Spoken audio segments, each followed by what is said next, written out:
Okay, so yes, I will get started then. So welcome everyone. Amazing to see where you're all joining from us from today. All over the world, and that's what we love to see here at UPeace, and especially within the Center of Executive Education. So great to see you all. So as I've introduced myself, my name is Ella. I'm a program manager here as well. And in this 45-minute free session webinar, we will be exploring your knee-jerk reactions when it comes to negotiations. And we will be encouraging you to think, how would I react in this situation and why? So we're wanting this to be a reflective and interactive webinar today. And here to talk you through it all will be Dr. Amir Abdallah. So thank you so much for being with us today. For those of you who don't know Dr. Amir, he is a professor from a professor emeritus from the University for Peace, and also he serves as the senior advisor on conflict resolution at the Washington-based organization Karamaha, I think is how you pronounce it, but it stands for the Muslim Women Lawyers for Human Rights, which is amazing. So he has extensive multidisciplinary backgrounds, and we are really excited for him to share his expertise with you today in the art of negotiation. And also, just before we start and before I hand over the floor, I just wanted to let you all know that after this webinar, we will be following up with more information on the course that Dr. Amir will be talking to you guys about, our course in skills of effective negotiation, which is starting on the 14th of May. And also we'll send you the recording for this webinar and the slides, the presentation slides as well. So without further ado, I will pass over to Dr. Amir Abdallah. Floor is yours. Well, thank you so much, Ella, and a good morning, evening, afternoon, good day, everyone. Actually, since we started all this Zoom work for the last 2 years because of COVID, I am sure many of us have developed our own rituals in how we do this work. And I have developed a couple of rituals. One of them, I insist that when I start a session like this, I request that people will hopefully turn on their camera and their phone for just 1 second to say hello back, so I can hear your voice and get your positive energy. But if you prefer to only turn your microphone on, that's fine as well. But at least I can hear your voice. So I will just greet people, and please, I want to hear your great voice back so I can get the energy to work with you for this 45 minutes. So good day, everyone. Hello. Hey. Hello. Hey, Donna. Hello. It is so great to see all of you, and I'm impressed by the number of people who are showing up here. And I have to say, of course, I can see many lovely, familiar names of people. Some of them I have not seen for more than 10 years. Mercedes, no, I've seen Mercedes in Egypt, yes. So, but some of you, I just have got to know you for a long time. And it is lovely to see you and see all the new faces. Welcome to all of you for this short seminar about negotiations.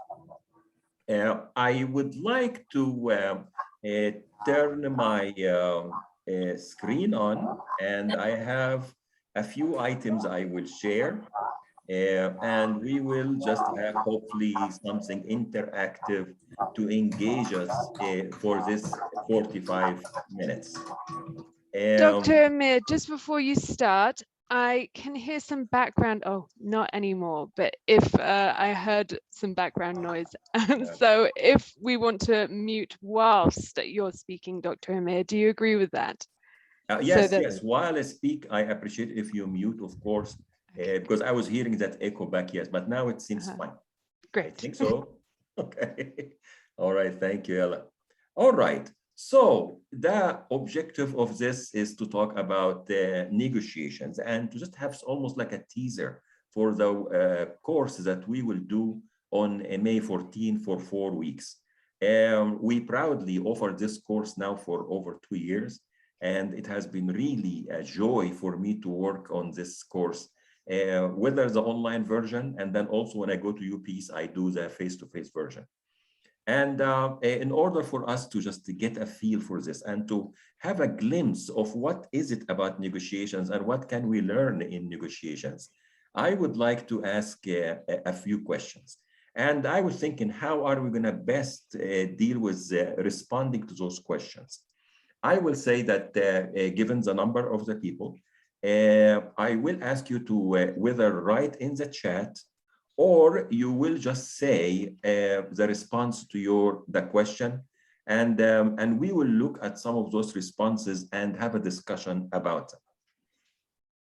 My first question when it comes to negotiations to you is, in your experience, all of us have done negotiations, no question about it. And let us clarify from now that when we say negotiations, we are talking here about negotiations on all levels. We are not only talking about international negotiations, we are talking about family negotiations, workplace negotiations. As a matter of fact, we like to focus more on that level, the level of what we deal with as persons. Of course, we can touch on the international level and organizational, but we want to keep the focus on what we deal with every day. So in this regard, if we ask the question, what makes negotiations difficult? Let us see in the chat, and also if like to say any of this, and I'll try to type it quickly actually on the screen. Anyone? Okay, I like to hear some voice. I see the chat at some different values, emotions, unclear communications. Greetings to all of you. Oh, that's not, I'm kidding. From Delhi too. A difference in values, cultural differences, ego, arrogance, when you don't know who you are communicating with, misunderstanding, bad communications, different expectations, closed mind, not understanding the other, my limiting thoughts, feeling unworthy, mistrust. Whoa, I mean, you already covered a lot of ground and it keeps coming. As you can see here, I mean, first, I would like to maybe ask you a relevant question. You have the chats in front of you and you're seeing all those amazing responses. Any of you saw something that they said, I never thought of this. Any item here that you feel, oh, I never thought that this would be an obstacle to negotiations? Any of you? Yes, Liane. And good to see you, Liane. Good to see you. I see your hand up. Good to see you too. I'm sorry, the hand was raised regarding the answer. Oh, okay. I'm looking here, and no, nothing really surprised me. Okay. Anyone else? Any surprise for anyone? No surprises. Okay. Here is another ritual I do. When I ask a question like this, and I am waiting for people to give a response, I will count to 3. And if I don't hear anything, then forever hold your peace. 1, 2, 2.5, 3. All right. So obviously from this, nothing came as a surprise, which is great. But as you can see here, if I ask somebody to catalog those different responses that came, you're going to find that we have several categories that seem to reflect what are obstacles to negotiations. Some of them probably can fit under the level of the emotions, the feelings, the perceptions. This is a whole category that many of those responses can fall under. Another one is the values, and that the way I expect how things should be is not the same that you are expecting. So the values and beliefs can be definitely another obstacle. The other one is communication. I mean, maybe we don't have the value issues. We may not have the bad emotions and feelings, but we just don't know how to talk to each other. And then the fourth one that emerges from everything here is that the competing issues between us are so strong to the point that we don't know how to find a common ground or to find a compromise that we both feel that we will be able to agree on. Those are at least four large categories of issues that get in the way and make negotiations difficult. And this is an example of things that we would take in this course and go deep with and try to understand where does this come from. And of course, the most important is how can we overcome this? What are techniques, what are methods that we can use so that when I have emotional triggers, like I see Leanne put here, then I know how to deal with. Or like Adriana says, the focus on positions and not on interest, not positions. How can we make this happen so we don't get stuck?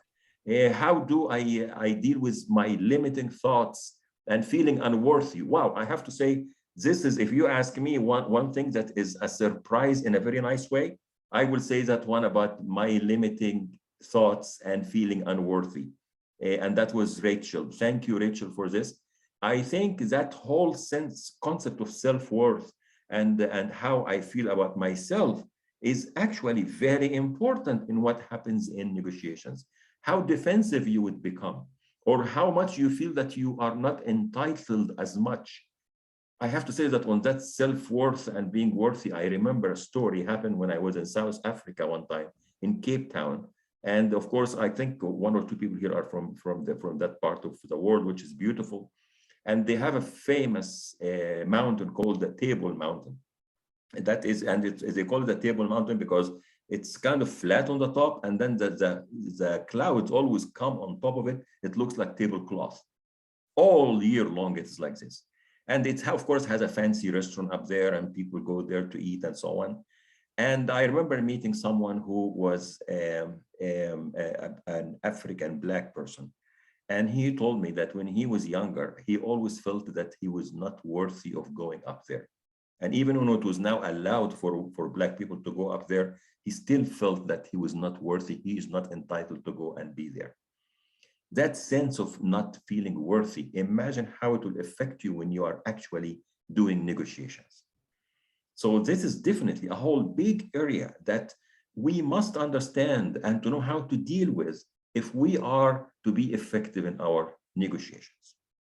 Excellent. Any reflections from anyone on this question or any additions before I move to the next one?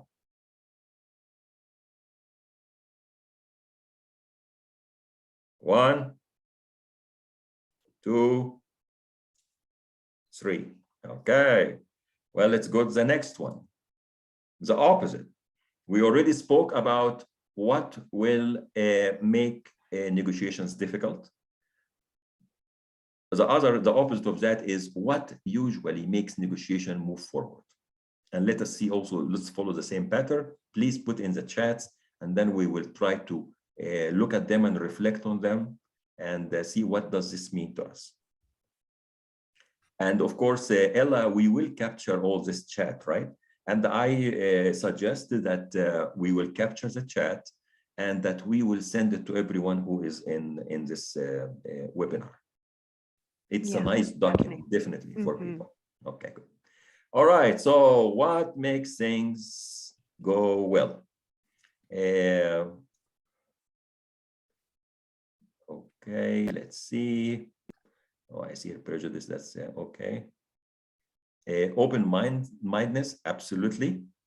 The open-mindedness to suggest an idea that is different from others. The others suggest, I think this is a key word.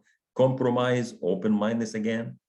Positive attitude, parties' open-mindedness, willing to work together and provide a balance for all parties, yes. Meeting a common goal, active listening, willingness to listen. It depends how you open the negotiations. Afterwards, we can look at controlling and trading, build trust, interest in reaching an agreement, yeah, a goal achievement, communication and positive attitude, being open, compromising, respect, empathy, being flexible, listen with attention what the other party says, listening without judgment. Wow.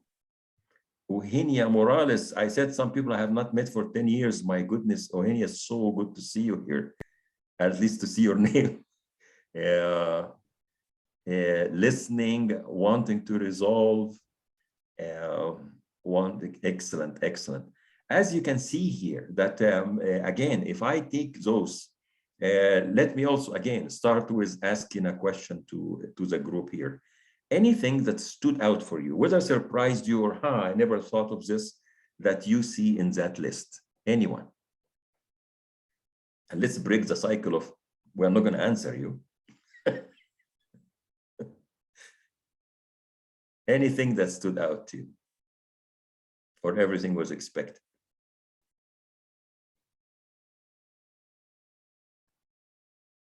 One, two, three. Again, if I do this categorization, I feel that given the list of things that we have seen, there is a big emphasis, I think, on the attitude, that you have to have that right attitude when you are going into negotiations, which includes the big word that was used. I think the word that used the most is the word openness and open. So an open attitude, I am willing to listen, I will not be blocked, is one category, and the attitude that you enter the negotiations with. Another area, of course, is good communication, as evident from the repetition of the word good listening and so on. The compromise, meaning I know that I will not get everything. That I know that I need to have a place where I know that I will draw a line and say that's how much I know I can accept, but also the other side has to accept something.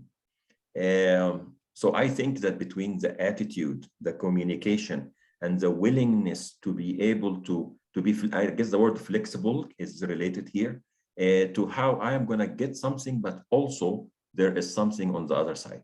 I have to say, interestingly, with unlike the obstacles, it seemed to me that the four categories that we discussed seem to be equal almost in terms of the responses. But when you look at the responses to what helps to move things forward, it seems to me that the attitude seemed to be the biggest one, but also the communication is also important, along with the category of how you will accept that there will be some sacrifices, or I will compromise, and so on. Those are three categories that seem to be shaping how we can move forward. Now imagine that when you enter negotiations, instead of being driven by your anger and emotions and feelings and all that, but instead to develop the right approach to deal with it, at the same time, you have the right know-how and skills to know what will help to move things forward. I will be respectful. I will have the right attitude. I will listen to the other side. I will try to explain my point and see what their point is and find some good compromise. When we do all this, we can definitely be effective in how we would do negotiations. And that's precisely part of what we would be doing in that course, is to help people to know how to overcome the challenges and to know also how to deal with being effective and to build on the positive side. When we think of negotiations and any other elements of peace and conflict in general, I would say, it is important to understand what is causing the problem. But it's also important, equally important, to know what is going well and how can we build on what is going well. Often we lose sight of that appreciative approach to what happens in a situation, and we focus instead only on the negative. Ready for third question? Before I go, any questions, any comments? Okay, we'll go to question 3. Now, I keep this as an open-ended statement. So, from your perspective, you consider a negotiation successful if what? If what? you will consider a negotiation successful? I would consider negotiation successful if there is a win-win outcome. Okay, if there is a win-win outcome, meaning you won and the other side also feel that they won. Very good. What I else? actually feel that it's more of not winning. It's not a I won. It's more of both parties feel heard and seen and respected, and all the other things that we spoke about and taken care of. So in one word, I would call it, say that both sides feel satisfied with the outcome, or accepting, really accepting of the outcome, not forced into the outcome. But okay, wow. So between the two responses, I mean, so definitely one way of for people to think that it is successful, that I feel I know I won and you won, but you are going into more than just the winning, Leanne, and you are saying that it is also there's other dimensions, because if we said some of the obstacles were related to respect issues, related to how I view the other person, the emotions and so on. So if I walk out of a negotiations feeling that I had respect, I was treated well, I treated the other side in a positive way, we come out as better human beings.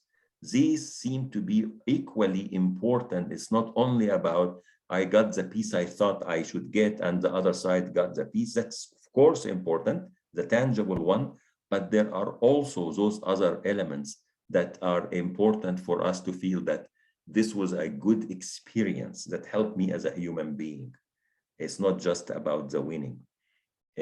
Excellent, excellent. Anything else, whether in writing or if anyone would like to share by speaking? I see here some of the responses. Outcome mutually and equally beneficial and satisfying. When we both flourish and celebrate the process. And oh gosh, all right. Once values are not lost in the negotiation process, similar to what Leanne said. So the values come in the picture. As much as we knew it can be an obstacle, but if I know that the values are not lost in the process, then that is definitely important. When we both flourish and celebrate progress, outcome mutually and equally beneficial. If both parties found a solution together or both compromised to a part that is common goal of theirs. Yeah, absolutely. Success of the issues of the negotiations, if we got more out of it than expected and the other party also wins, great. Both sides feel satisfied with the outcome, accepting of the outcome, win-win. Excellent, excellent. So I have to say that when I put this question, I had almost like a wicked intention, which was to see like how often people will say that I consider a negotiation successful if I won, if I achieved what I want. And I say this because I see a lot of those kind of books that you see on the shelves in the airport and stuff about negotiations. They talk about how to negotiate and win, how to negotiate and come out on top. I mean, so they build on that sense that negotiations should be about how almost you're going to trick somebody and make sure that you gain as much of what you think you are entitled to, and that this is a successful negotiations if you got as much of what you thought you should get, and that you used all the tricks that a magician has in order to get the other side to accept this and to give you what you thought you should get.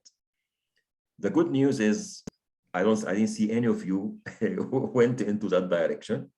And even better news is that in the course that we'll be offering in May, we definitely embrace the approach that you reflected very well here. We are not about, oh, I'm going to give you some tricks about how to really negotiate and get out on top. No, we will give you something that is more like what Leanne said about that compassion, about appreciating and this is one of the principles that I use in all my work, whether in negotiations or peace and conflict, to accept that the other side who comes to the negotiations, they are equally convinced that they are right and that they are entitled. I say that using that one line. No one wakes up in the morning thinking they are the bad person. No one wakes up in the morning thinking they are the bad person. If we enter negotiations with this understanding that the other, as much as I feel that I am right, I am entitled, I know I have good reason to be here and to get what I think I'm entitled to, the other side equally feels the same. And if we accept that that other side also has that perspective, then perhaps the negotiations will help us. If we both understand that I need to understand where the other side comes from, it becomes a big part of it. That it is not just about I win, even win-win, but it's also understand where they come from. What is the logic? What is the rationale? I think when we do this, we become able to build on more potential common ground that we otherwise wouldn't be able to discover. And here also, I like to use a very famous line of poetry that is usually attributed to the famous mystic Rumi. And I imagine many of you are familiar with Jalaluddin Rumi, the famous mystic and Sufi poet. And he has this beautiful line where he says, beyond right and wrong, there is a field. I will meet you there. Beyond right and wrong, there is a field. I will meet you there. How does this relate to negotiations? Actually, the way I see it is, when we enter negotiations with this stubborn attitude, I am the right one, I am the good one, I am the one entitled. And of course, by default, then the other one is the bad, the wrong, the not entitled.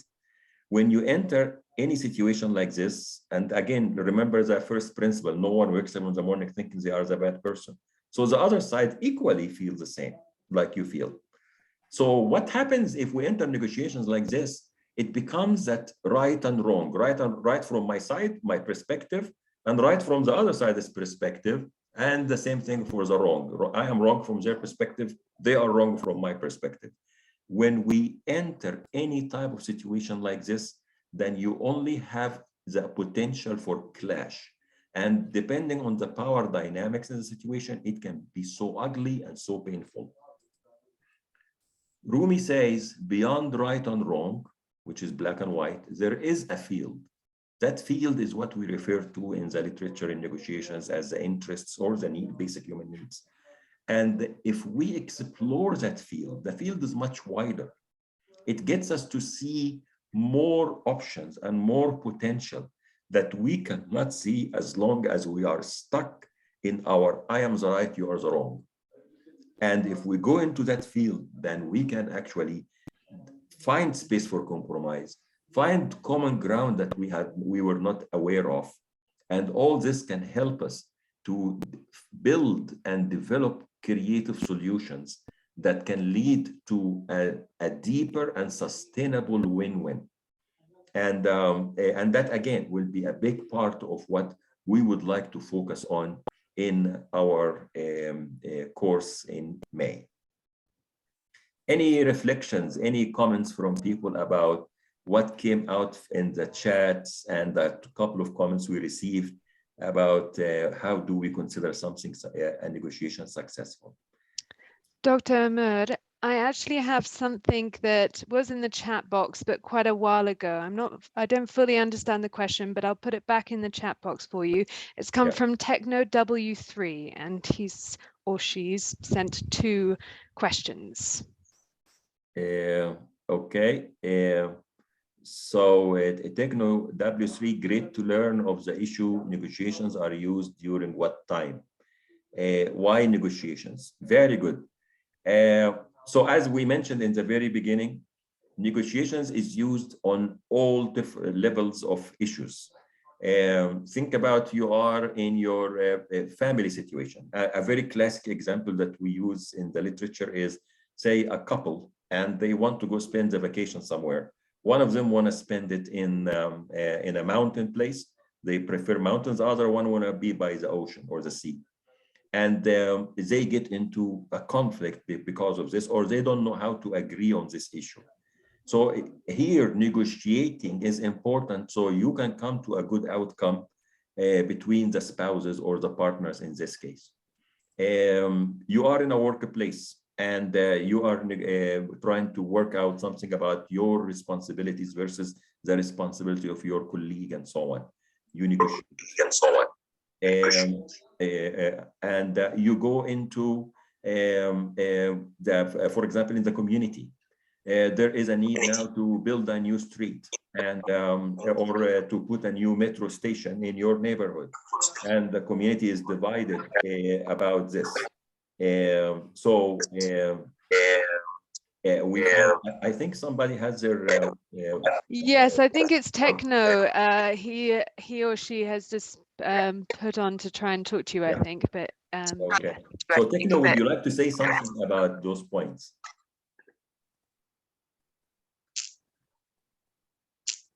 Techno, would you like to say anything? Okay. Well, thank you. Yeah. Go ahead. Well, I understood it now. That's good. Thank you very much. Okay, very good, very good. And then I like your second question too, which is why negotiations?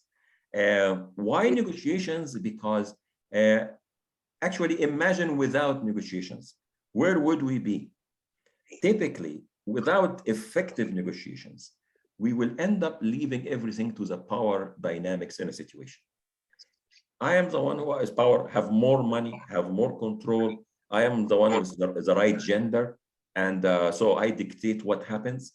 And that can actually create a lot of injustice in the situation, frustrations, built up anger and feeling that you are treated wrong for a long time. And then imagine how this can come out later and become like a explosion of anger and frustration because of all the injustice that you felt for the longest time, because you were not having your space to negotiate because the power dynamic was not working in your favor. And the opposite also is not a good news, by the way. The powerful one who is like getting used to getting what they want, getting their way because they are powerful, they end up actually struggling later because they don't know how to deal with situations when they become difficult, because they got so used to everything come to them on silver plate because they don't have to negotiate. Negotiations is important. And I will say that especially when there are issues of power, and that's again, big part of what we'll discuss, especially in the last day of our class, about how to manage power. Power is a big, real issue when it comes to negotiations, but it doesn't have to be the overarching and dominant factor in negotiations. We can always find ways to manage it and to make even the powerful realize that it's in their best interest to be aware of the needs and interests of the other side who is not as powerful, and to make sure that they have space for negotiations with them. Leanne, you have your hand up? Yeah, yes. So you were talking about family situations, and I was thinking that when it comes to why negotiations, because in a way, negotiation is also showing love, and I'll explain how I see it that way. Negotiation is in a way some kind of a compromise, and we end up giving something, and giving is known in psychology, in positive psychology, to be something that actually helps in happiness in life. So when you end up, it's a way of showing someone that you love them by giving them, by helping them. Yes. Yes. Yeah. Kind of like the common saying that when you appreciate, it comes back. It appreciates you back. So I look at it from the family kind of like that. Just a thought. I really appreciate, Liane, how you put a focus on beyond the winning, beyond simply, did I get the piece I want? But it is the well-being. It is to become better, to be healthier. And definitely in the process of learning how to negotiate, number one, and then learning how to have empathy, as was mentioned earlier, and and even when you give something and you know that in return, you are also getting something, the reciprocity of this makes us better people, especially when we are engaged in a deep relationship, such as in a family situation and so on. And I see here that there is a very nice comment on what you said. Negotiation shows love. We end up giving something. Giving is known. Is this you? Yeah, very, very. Oh, that Ella wrote. Thank you, Ella, so much for capturing all this. Brilliant. Brilliant. No worries. Any final comments or thoughts on this one before I move to the next couple of slides? Uno, dos, tres. Okay. So if we think of how do we break down the key components of negotiations, when we talk about negotiations, we are talking about there must be two parties or more. I mean, of course, we are always engaged in negotiating with ourselves. I mean, there's no, but this is a field of psychology. And it's very important how you negotiate with yourself and how you be kind to yourself also. And back to the worth point, and to appreciate and know your worth in this negotiation with yourself. But this is not what we are talking about in negotiations. In negotiations, we are talking, there are two parties and or more. Those two parties can be individuals, can be companies, can be different community groups, they can be different countries or international organizations, whatever they are. Ultimately, there are two or more. And the two of them have a perception of opposing interests and positions. And we'll get into this in the course in more details. So there is a perception that I have certain interests or positions, and I am not able to achieve them. At the same time, you have your own interests and positions that if you achieve them, I don't achieve mine. And that's why we have a problem. And then there is communication that is needed. So you have parties, they have that perception of things are not going exactly in the same way, actually opposing. And then there's communication that hopefully will be healthy and effective with an aspiration to reach an agreement. If we have those pieces together, so the parties, their perception of the opposing interests and the oppositions, and then they communicate with each other with an intention to reach an agreement, and whether this is happening in a conflict or not, and that depends on what do you mean by conflict, and I am careful in this course especially not to put negotiations only within a conflict. It happens often in conflict, but not always, and again, depends on how you define conflict. If you tell me that when you go to for an interview for a new job, and they already agreed to hire you, and you are negotiating your salary, they want to give you $50,000, and you are insisting on 60,000, and you are negotiating back and forth. Is this a conflict? Some people may say, oh yeah, because the interests are not the same, then it's a conflict.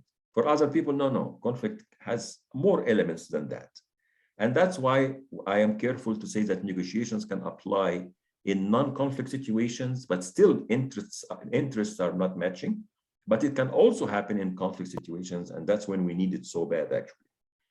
But the other four elements that I mentioned here, or the components of negotiations, that's what we are hoping to have in any negotiation. The two parties or more, their perception of opposing interests, they communicate, hopefully in a good way, with an aspiration to reach an agreement.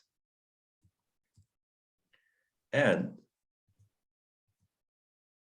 the premise we have for negotiations is that if the parties develop the skills to know how to assess their own positions, which is what they demand, in light of their interests, which is what they want to specifically gain. These are not the same.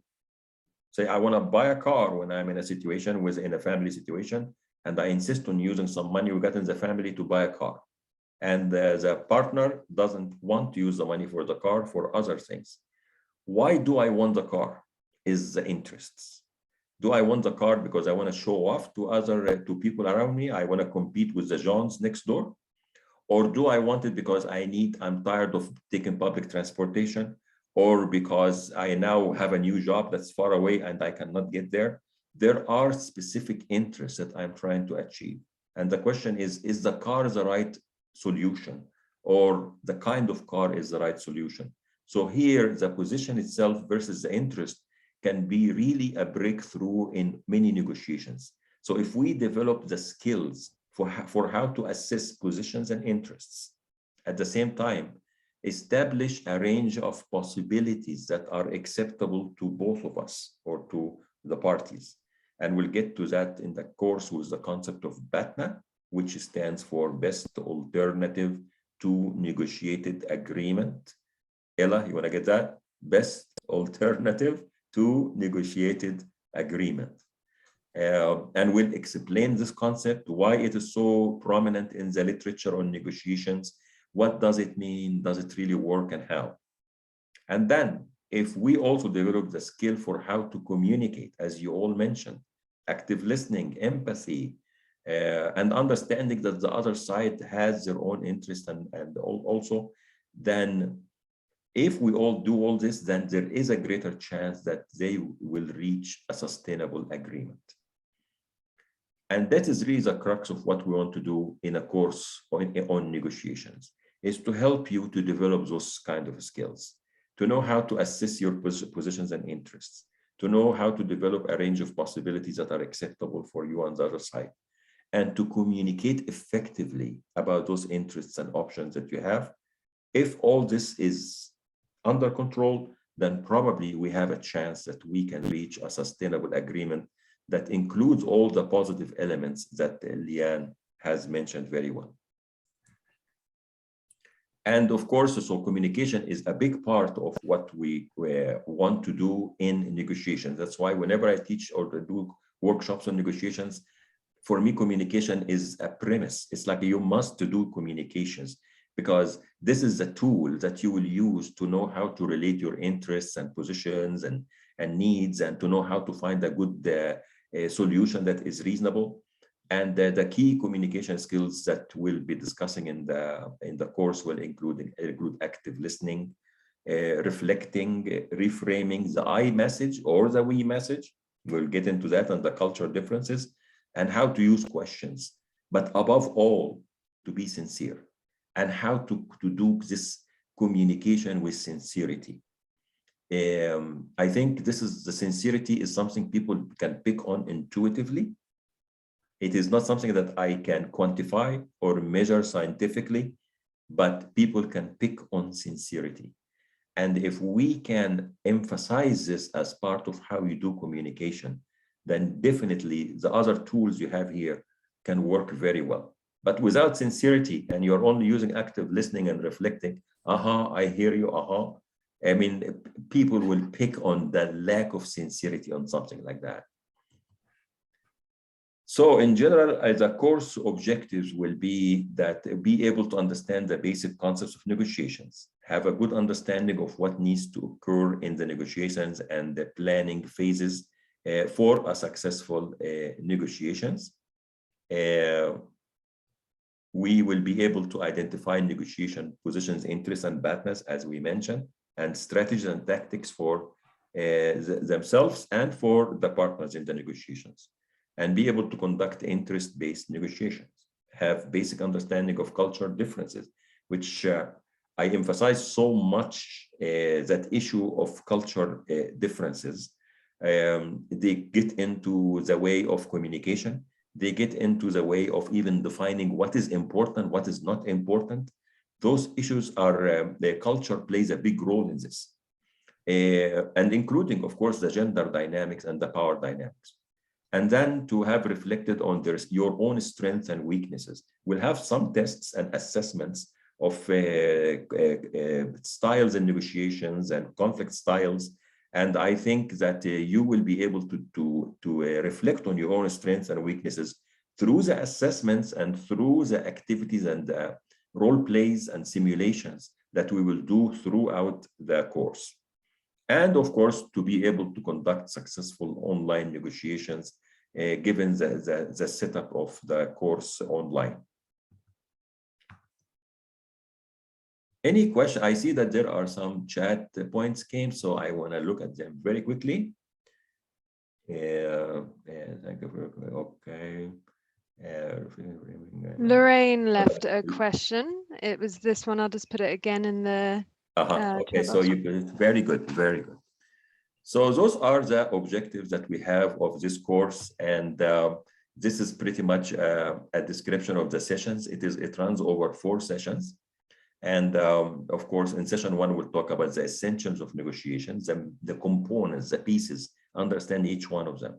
Session 2 will get into what we call principal negotiations and the concept of BATNA and how does this work.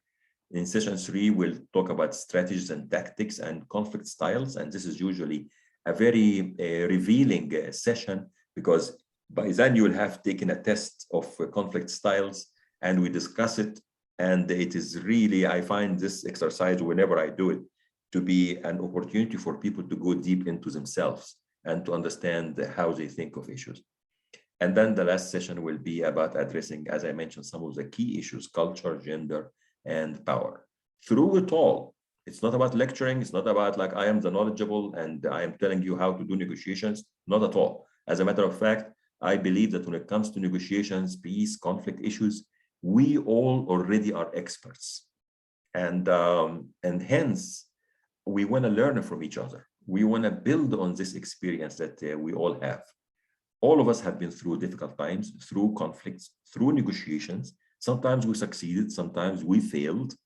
And we want to learn from both the success and the failure.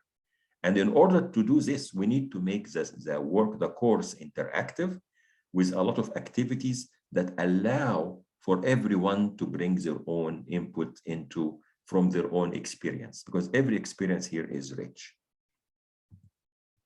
And that's all I wanted to say. And I know that I am probably 2-3 minutes beyond time, 5 minutes.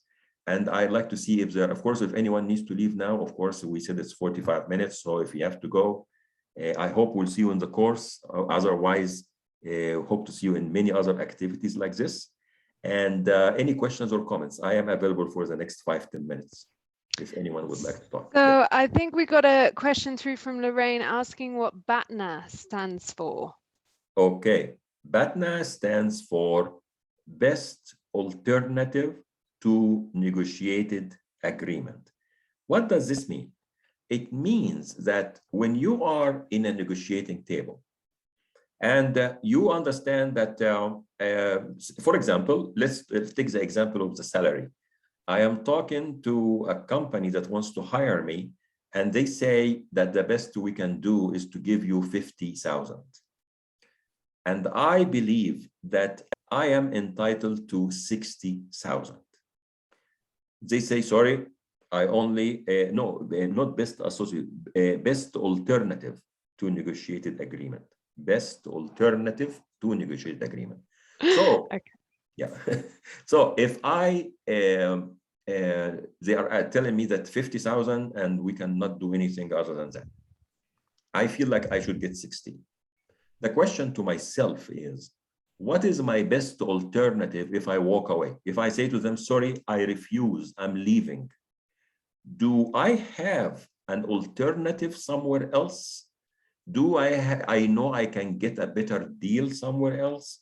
Or I can make a better arrangement that will make my income better than 50,000, or actually my opportunities or chances are worse, or I will not get anything better than the 50. If I don't have a better alternative, then the question to me is, what is my best alternative? Is it the one that is offered to me at the table, or I may have something else somewhere else? If I have something else somewhere else, then I can decide one of two things. One is to continue to negotiate for a higher rate, because I know and I can make it clear to the other side that, listen, I can walk away and I'll get the 60,000. So maybe you give it to me, or I'll just walk out. It becomes clear that you have strong BATNA. But if you are, or the other option is to just walk away. You don't negotiate anymore and you just go get the other better deal that you have.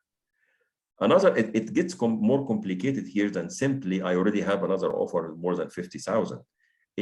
You can build your BATNA. You can learn to actually how to build a strong BATNA, or to actually complicate the BATNA of the other side so that it is not as strong as they think it is, or that it becomes the strength of their BATNA depends on satisfying what you want. And that makes things actually more possible for you to achieve more of what you want to achieve. But so BATNA is a very good measure of, should I stay in the negotiations or time to walk away, or to negotiate, to make the other side aware that you have a strong BATNA. I see that there was one hand came up, Lauren, I think. Lauren, you want to say something?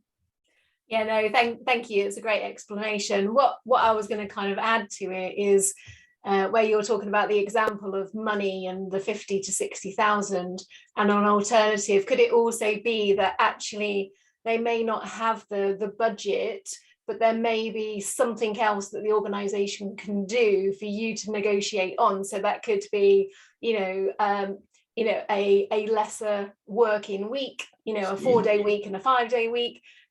Or it could be that actually they give me Bupa healthcare. We have that in the UK. I'm not sure if you have it. So yeah, it's negotiated not just on money, but what else potentially, because you may want that job really, really, it could be something that you really want to do, a dream job. And actually, if they haven't got the budget, is that the thing that's going to stop you? So is there a way of negotiating other terms? Brilliant. Yeah, that's why I said, Lorraine, yeah, you are very right. I'm so glad you thought of all those dimensions of BATNA that is beyond simply, it is between 50,000 or 60,000. It is what else can be achieved. But here also, BATNA will be helpful when the other side knows that you have other options.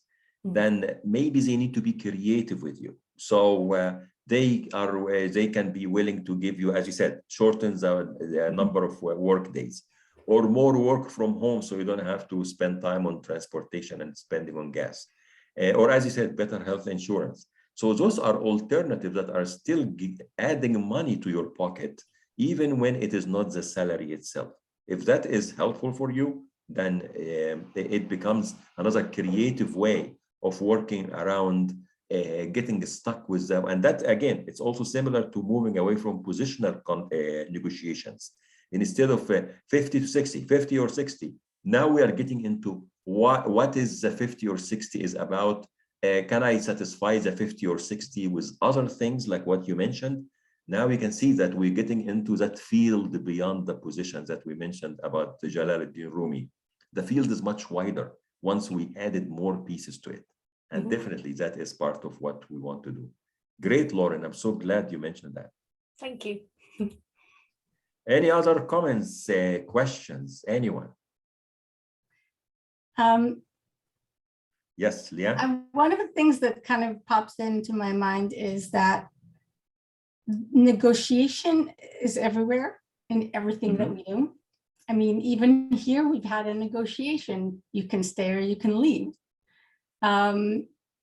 Because, this is the time that was allotted.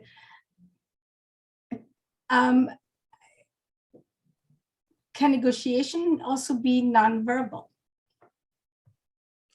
Of course. And we will, well, you'll have to come to the course, Leanne. So, but yeah, absolutely.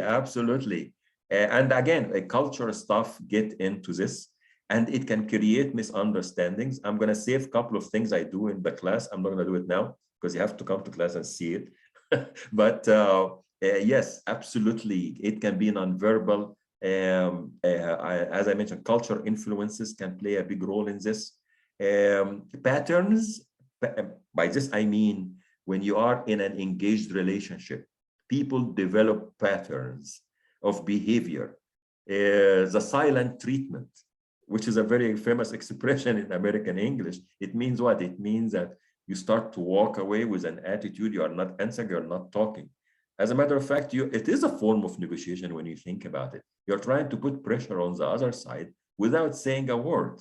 And they have learned over time that when you do this, it means that you are communicating something about an issue that is bothering you. So you are actually either trying to get them to engage or you are trying to put pressure on them.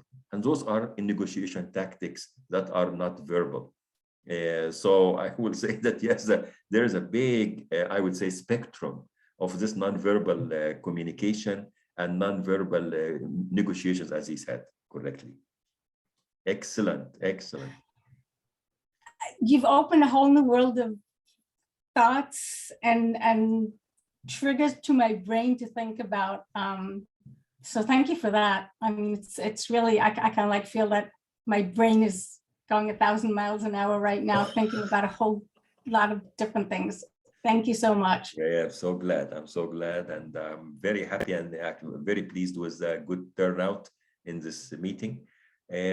Other comments, other questions, reflections, thoughts?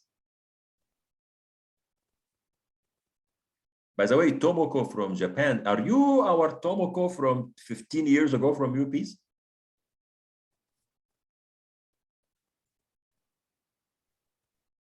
Maybe she, okay. Yeah, yes. Oh my goodness, so wow. Good to see you here, Tomoko. My goodness, I'm very impressed actually to see some of the very, very dear people that I came to know from UP's time and beyond. Excellent. Yes. Just to jump in as well and say thank you so much from UPs, from me for joining today. It's been brilliant to have you participate in the chat box and verbally. And I have also, I'm just about to send a link so that you can easily find more information about the course that will be starting on the 14th of May. That's the Skills and Effective Negotiations course. But yes, we'll also be sending, like I said at the beginning, the recording of this and all the slides as well. And as we mentioned, we're going to try and send all of the script for the chat box as well. But thank you so much for coming. We really appreciate your attendance. Okay, so my last ritual is, please, when we say goodbye, also please turn your mic on. And if you want to turn your camera, that will be even greater. And we just say goodbye and hear each other.